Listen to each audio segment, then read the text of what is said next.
First of all play స్టోర్‌లోకి వెళ్ళి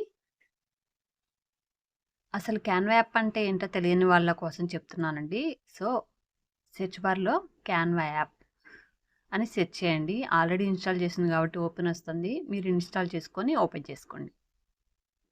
కొత్త వాళ్ళకి కూడా ఈజీగా అర్థమయ్యేలాగా బిజినెస్ కార్డ్స్ ఎలా ప్రిపేర్ చేసుకోవాలనేది చూద్దాం మనం. ఇలా హోమ్ పేజ్ ఓపెన్ అవుతుందండి. ఇప్పుడు మా ఫ్రెండ్ పంపిన బిజినెస్ డీటెయిల్స్ కార్డ్‌లో మనం ఏమేం డీటెయిల్స్ మెన్షన్ చేయాలి అనేది చూసుకొని ముందు రెడీగా పెట్టుకోవాలన్నమాట. సో, ఈ డీటెయిల్స్‌ని మనం కార్డ్‌గా ప్రిపేర్ చేయాలి.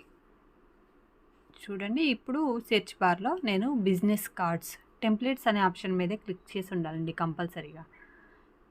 టెంప్లేట్స్ మీద ఉండి బిజినెస్ కార్డ్స్ అని క్లిక్ చేయండి. ప్రాజెక్ట్స్ మీద క్లిక్ చేస్తే ఆల్రెడీ మనం చేసి ఉన్న బిజినెస్ కార్డ్స్ ప్రాజెక్ట్స్ మాత్రమే వస్తాయన్నమాట. సో, టెంప్లేట్స్ అనే